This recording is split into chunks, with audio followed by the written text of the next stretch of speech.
جب دنیا میں کچھ بڑا حاصل کرنے کی بات آتی ہے تو زیادہ تر لوگ خواب دیکھتے ہیں، لیکن صرف چند لوگ اپنے خوابوں کو حقیقت میں بدلنے کی ہمت کرتے ہیں۔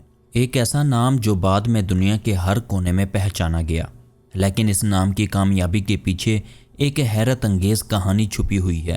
یہ کہانی جدوجہد، ناکامی اور آخرکار کامیابی کی ہے۔ آئیے اس کہانی کے پیچھے کی وجہ آپ لوگوں کو بتاتے ہیں۔ 24 فروری 1955 کو کیلیفورنیا میں ایک بچہ پیدا ہوا۔ اس کی پیدائش ایک مشکل صورتحال میں ہوئی۔ اس کی والدہ جو ایک طالب علم تھی، جو اس کی اچھی طرح پرورش نہیں کر سکتی تھی، اس نے یہ فیصلہ کیا کہ وہ اپنے بچے کو گود دینے کے لیے ایک ایسے جوڑے کو منتخب کرے گی جو ان کا بہتر خیال رکھ سکے۔ یہ جوڑا پال اور کلارا جابز تھے، جو نہایت سادہ اور محنتی لوگ تھے۔ اس لڑکے کی ابتدائی زندگی عام تھی، لیکن اس کا ذہن غیر معمولی تھا۔ وہ چیزوں کو مختلف انداز میں دیکھتا تھا۔ اسکول میں وہ عام طور پر بور ہو جاتا اور ہمیشہ نئے خیالات میں کھویا رہتا۔ اس کے ٹیچر نے جلد ہی یہ نوٹ کیا کہ وہ روایتی تعلیم کے طریقوں سے خوش نہیں ہے۔ اس لڑکے کی پرورش کیلیفورنیا کے علاقے ماؤنٹین ویو میں ہوئی، جو آج سلیکون ویلی کے نام سے مشہور ہے۔ یہ جگہ وہ تھی جہاں ٹیکنالوجی کے خواب بوئے جا رہے تھے، اور یہ لڑکا انہی خوابوں سے متاثر ہوا۔ ناظرین، یہ کہانی ہے ایپل کے فاؤنڈر اسٹیو جابز کی۔ ان کے والد پال جابز ایک مکینک تھے، جنہوں نے اسٹیو کو بچپن میں ہی الیکٹرانکس اور مشینوں کے کام سکھائے۔ پال نے اسٹیو کو یہ سکھایا کہ چیزوں کو کیسے کھولا جاتا ہے اور دوبارہ کیسے جوڑا جاتا ہے۔ یہ تجربہ جابز کے لیے بہت اہم تھا، کیونکہ یہ ان کی تخلیقی صلاحیتوں کی بنیاد بنا۔ جابز نے ریڈ کالج اوریگن میں داخلہ لیا، لیکن صرف 6 مہینوں کے اندر اسے چھوڑ دیا۔ جابز کا کہنا تھا، میں نے کالج اس لیے چھوڑا کیونکہ میں اپنی فیملی پر بوجھ نہیں بننا چاہتا تھا، اور میں جو کچھ پڑھ رہا تھا وہ میرے دل کے قریب نہیں تھا۔ لیکن کالج چھوڑنے کے باوجود انہوں نے وہاں کے کورسز سے سیکھنا جاری رکھا۔ جابز نے ریڈ کالج میں کیلی گرافی کا ایک کورس کیا، جس نے بعد میں ایپل کمپیوٹر کی خوبصورت فونٹس کی تخلیق میں اہم کردار ادا کیا۔ یہ وہ لمحے تھے جب انہوں نے یہ سمجھا کہ زندگی میں ہر چیز کسی نہ کسی مقصد کے لیے ہوتی ہے، اور یہ کہ ہر تجربہ زندگی میں کسی نہ کسی وقت فائدہ دیتا ہے۔ کالج چھوڑنے کے بعد جابز نے اپنے اندرونی سوالات کے جوابات ڈھونڈنے کے لیے ہندوستان کا سفر کیا اور سادگی کو اپنی زندگی کا حصہ بنایا۔ اس دورے نے جابز کی سوچ کو مزید گہرا کر دیا، اور وہ یہ سمجھ گئے کہ سادگی میں کمال ہے۔ جابز نے ایک بار کہا، میری زندگی کے ان ابتدائی سالوں نے مجھے سکھایا کہ دنیا میں کچھ بھی ناممکن نہیں، بس آپ کو مختلف انداز سے سوچنا آنا چاہیے۔ جابز کی ابتدائی زندگی کے یہ واقعات ہمیں بتاتے ہیں کہ کامیابی کی کہانی ہمیشہ آسان نہیں ہوتی۔ مشکلات، سوالات اور ناکامیاں وہ مراحل ہیں جو انسان کو ایک مضبوط اور تخلیقی شخصیت بناتے ہیں۔ جابز کے یہ ابتدائی سال ان کی سوچ کی بنیاد بنے، جو بعد میں ایپل جیسے انقلابی ادارے کی تخلیق کا باعث بنے۔ 1976 کیلیفورنیا میں ایک عام سا چھوٹا گیراج تھا، جہاں اسٹیو جابز اپنے دوست کے ساتھ کچھ ایسا تخلیق کر رہا تھا جس نے دنیا کو بدل کر رکھ دیا۔ یہ وہ وقت تھا جب کمپیوٹر صرف بڑی کمپنیوں کے لیے ہوتے تھے اور عام لوگ اس کے بارے میں سوچ بھی نہیں سکتے تھے، لیکن جابز اور اس کے دوست کا خواب تھا کہ وہ ٹیکنالوجی کو ہر شخص کی پہنچ میں لائیں۔ جابز نے اپنے دوست کے ساتھ مل کر ایپل 1 کمپیوٹر بنایا، جو اس وقت کے حساب سے انقلابی تھا۔ یہ ایک لکڑی کے باکس میں نصب کیا ہوا کمپیوٹر تھا، جسے انہوں نے اپنے ہاتھوں سے تیار کیا تھا۔ ان کے پاس وسائل کم تھے، لیکن ان کا عزم مضبوط تھا۔ جابز نے اپنے گھر کی چیزیں فروخت کر کے سرمایہ حاصل کیا، اور اس کے دوست نے اپنا کیلکولیٹر بیچ کر پروڈکشن کے لیے پیسے اکٹھا کیے۔ جب کمپیوٹر بنا لیا گیا تو اس کو بیچا کیسے جائے، یہ سب سے اہم پوائنٹ تھا۔ جابز نے ایپل 1 کو فروخت کرنے کے لیے مقامی الیکٹرانکس اسٹور اور انجینئر سے رابطہ کیا۔ ایک شخص پال ٹریل، جو بائٹ شاپ کا مالک تھا، اس نے اس کی پروڈکٹ میں دلچسپی ظاہر کی اور 50 کمپیوٹرز کا آرڈر دیا۔ یہ آرڈر ایپل کی پہلی بڑی کامیابی تھی، اور یہ کمپنی کے لیے ایک سنگ میل ثابت ہوا۔ ایپل 2 جو 1977 میں لانچ ہوا، جابز اور اس کے دوست کی محنت کا نتیجہ تھا۔ یہ دنیا کا پہلا کمپیوٹر تھا جو کلر گرافکس اور کی بورڈ کے ساتھ آیا۔ یہ نہ صرف تکنیکی طور پر جدید تھا، بلکہ اس کا ڈیزائن بھی عام صارفین کے لیے بنایا گیا تھا۔ آخر کیسے ایپل نے مارکیٹ میں جلد اپنا نام بنا لیا؟ اگر اس کی کامیابی کی بات کریں تو اس کے پیچھے صرف 3 وجوہات تھیں۔ نمبر 1، آسانی، اسے چلانا کسی بھی عام صارف کے لیے آسان تھا۔ اگر نمبر 2 کی بات کریں تو وہ تھا اس کا ڈیزائن، یہ ایک خوبصورت اور جدید کمپیوٹر تھا۔ تیسرے نمبر پہ مارکیٹنگ، جابز نے نہایت ہوشیاری سے ایپل 2 کی تشہیر کی اور اسے انسانوں کا کمپیوٹر قرار دیا۔ اگر مالی کامیابی کی بات کریں تو ایپل 2 کی زبردست فروخت نے ایپل کو ایک بڑی کمپنی میں تبدیل کر دیا۔ 1980 تک ایپل ایک عوامی کمپنی بن چکی تھی اور جابز ایک نوجوان ارب پتی بن گئے تھے، لیکن یہ کامیابی ان کے لیے آرام کا سبب نہیں بنی، ان کے ذہن میں نئے خواب اور بھی بڑے تھے۔ 1984 میں جابز نے میکنٹوش کمپیوٹر لانچ کرنے کا فیصلہ کیا۔ یہ کمپیوٹر نہایت جدید اور تخلیقی تھا۔ جابز چاہتے تھے کہ یہ پروڈکٹ دنیا کے سامنے ایپل کی شناخت بنے۔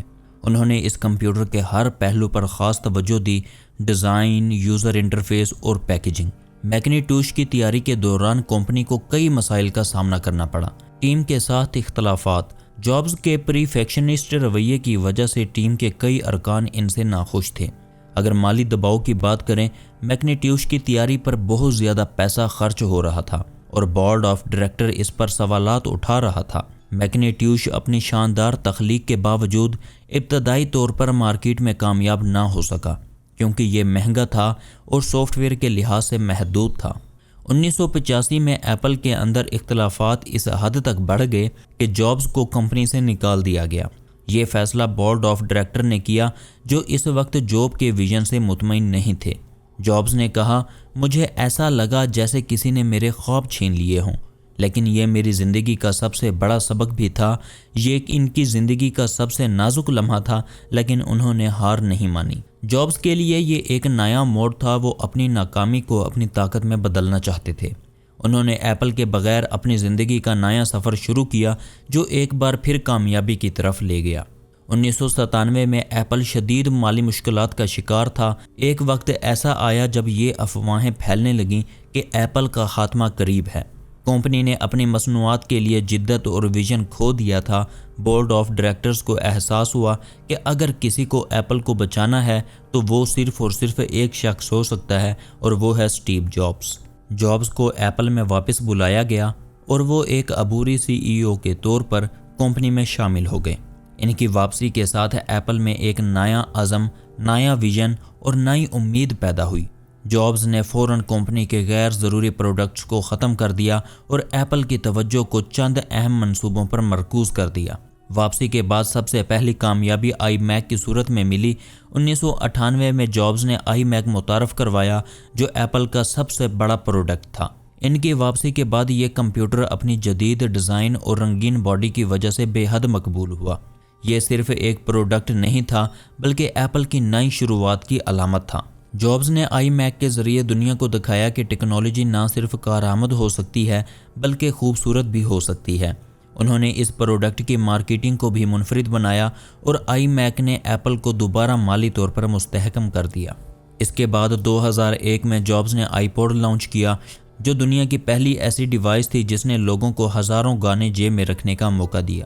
اس پروڈکٹ نے نہ صرف ایپل کی مقبولیت میں اضافہ کیا بلکہ موسیقی کی صنعت کو بھی ہمیشہ کے لیے بدل دیا۔ جابز نے کہا، ہم صرف پروڈکٹس نہیں بناتے، ہم تجربات تخلیق کرتے ہیں۔ آئی پوڈ نے واقعی یہ ثابت کیا، یہ ایک عام میوزک پلیئر سے زیادہ تھا، یہ ایک طرز زندگی کی علامت بن گیا۔ 2007 کی بات کریں تو 2007 میں جابز نے دنیا کے سامنے آئی فون پیش کیا جو ایک سمارٹ فون، میوزک پلیئر اور انٹرنیٹ ڈیوائس کا امتیاز تھا۔ آئی فون نے موبائل ٹیکنالوجی کی دنیا کو مکمل طور پر تبدیل کر دیا۔ جب جابز نے آئی فون لانچ کیا تو انہوں نے کہا، آج ایپل نے فون کو دوبارہ ایجاد کیا ہے۔ ان کا یہ دعویٰ درست ثابت ہوا کیونکہ آئی فون دنیا کا سب سے کامیاب پروڈکٹ بن گیا۔ اگر آئی فون کی کامیابی کی بات کریں تو اس کی 3 وجوہات تھیں۔ نمبر 1، سادگی۔ آئی فون کا یوزر انٹرفیس بے حد آسان اور خوبصورت تھا۔ نمبر 2 پر آتا ہے جدت۔ ٹچ سکرین اور ایپس جیسی خصوصیات نے صارفین کو حیران کر دیا۔ نمبر 3 پہ مارکیٹنگ۔ جابز نے ہر پروڈکٹ کو ایک ایسی کہانی کے ذریعے پیش کیا جو لوگوں کے دلوں کو چھو گئی۔ 2010 میں جابز نے آئی پیڈ لانچ کیا جو ایک نیا زمرہ تخلیق کرنے میں کامیاب ہوا۔ یہ ایک ایسا پروڈکٹ تھا جو لیپ ٹاپ اور سمارٹ فون کے درمیان خلا کو پورا کرتا تھا۔ جابز کی قیادت میں ایپل دنیا کی سب سے قیمتی کمپنی بن گئی۔ ان کی سوچ، محنت اور ویژن نے ایپل کو نہ صرف ٹیکنالوجی کی دنیا بلکہ دنیا بھر میں ایک ممتاز مقام دیا۔ اگر ہم تھوڑا سا پیچھے جائیں تو 2004 میں جابز کو لبلبے کے کینسر کی تشخیص ہوئی۔ انہوں نے علاج کے دوران بھی ایپل کی ترقی کو جاری رکھا، لیکن 2011 میں جابز کی صحت بہت زیادہ خراب ہو گئی اور انہوں نے ایپل کے CEO کے عہدے سے استعفیٰ دے دیا۔ جابز نے کہا، میرا وقت قریب ہے لیکن میں خوش ہوں کہ میں نے دنیا کو کچھ دیا جو ہمیشہ قائم رہے گا۔ ان کا یہ پیغام ان کے ویژن اور فلسفے کی عکاسی کرتا ہے۔ 5 اکتوبر 2011 کو اسٹیو جابز اپنی بیماری کے باعث اس دنیا سے رخصت ہو گئے۔ ان کی موت دنیا کے لیے ایک بڑا نقصان تھا، لیکن ان کی میراث ہمیشہ زندہ رہے گی۔ جابز ہمیشہ کہتے تھے، زندگی مختصر ہے، اس لیے وہ کام کرو جو تمہارے دل کے قریب ہو۔ ان کے یہ الفاظ آج بھی لاکھوں لوگوں کے لیے مشعل راہ ہیں۔ آج ایپل کی مصنوعات دنیا بھر میں استعمال ہو رہی ہیں اور جابز کا فلسفہ سوچو مختلف انداز سے لوگوں کو متاثر کر رہا ہے۔ اسٹیو جابز کی کہانی ہمیں یہ سکھاتی ہے کہ ناکامی کبھی آخری منزل نہیں ہوتی۔ اگر آپ اپنے خوابوں پر یقین رکھتے ہیں، سخت محنت کرتے ہیں اور کبھی ہار نہیں مانتے تو آپ دنیا میں کچھ بھی حاصل کر سکتے ہیں۔ تو ناظرین، یہ تھی ہماری آج کی ویڈیو۔ اگر آپ لوگوں کو ویڈیو اچھی لگی ہے تو ویڈیو کو لائک کر دیں، اور اگر ابھی تک آپ نے ہمارے چینل کو سبسکرائب نہیں کیا تو ہمارے چینل کو سبسکرائب کر دیں تاکہ اور بھی بہت سی معلوماتی ویڈیوز آپ تک آسانی سے پہنچ سکیں۔